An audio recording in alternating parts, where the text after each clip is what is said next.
You're about to watch a Trains Newswire video. If you enjoy what you see, consider watching some of our other full-length videos. Big Boy, Back in Steam, 4014's Triumphant Return, 1309, The Beast of the East, and Skookum Lives, the Lazarus Locomotive. All these and more are available from our website, kalmbachhobbystore.com.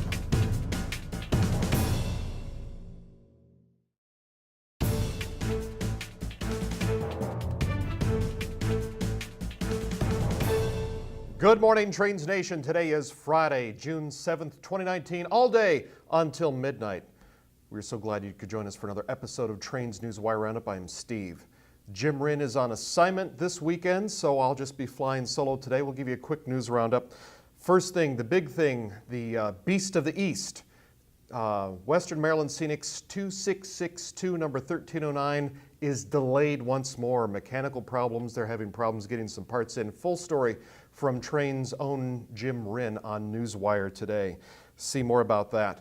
If you have not heard about this, there is some flooding in the lower Midwest in Arkansas and Missouri. It's going into the Mississippi River. That is delaying trains quite a bit. Union Pacific says that most of their service disruptions have ended and they are up and running throughout Arkansas, but there are other delays in places, including for Amtrak's Missouri River Runner. See those stories on Trains Newswire. The flooding combined with the potential for tariffs with Mexico, combined with a really, really bad winter from 2018 to 2019, are all compounding to lower traffic on U.S. Class I railroads. We've got a full story in this week from Bill Stevens on Trains Newswire. Bill has been following a lot of the Class I railroads conferences with investors and Wall Street, and that's what they're saying. The consensus is bad weather, really bad weather of the winter, bad weather in the flooding, and potential tariffs, and then just a general economic slowdown in some parts of the economy may be contributing to lower traffic and fewer trains where you are. That's the rail fan takeaway. Some good news going east. In New York City, the former elevated route, the High Line, is now open as a public park in lots of places in New York City. So now you can actually go on the elevated and walk through Manhattan, sort of feel like you're on a green cloud through town. See two stories this week from Train's own Ralph Spielman. Ralph did a great job on these stories and has been following this for many, many months.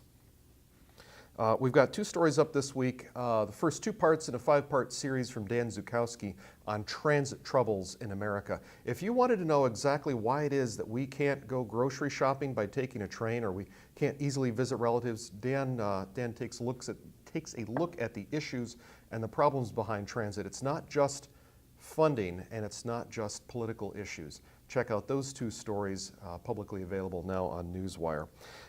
Going back to steam, some good news from Cass Scenic Railroad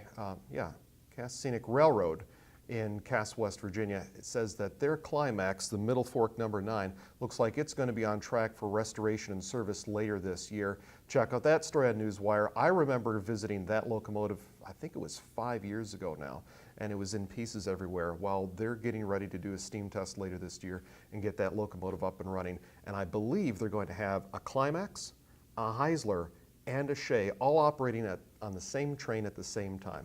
A really, really rare event. So check out that story.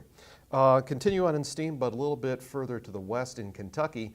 Number 2716, a 284, is going to be celebrated as part of a heritage festival with the Kentucky Steam Heritage Corp. Those folks are going to put on a festival in July to raise money and to raise some fun and some goodwill as they restore that steam locomotive.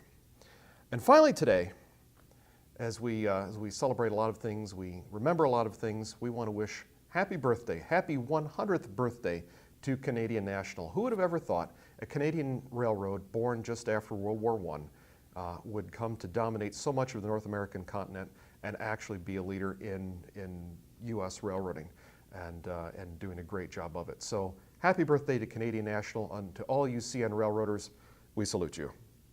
For everyone at Trains Newswire, we hope you have a fantastic weekend.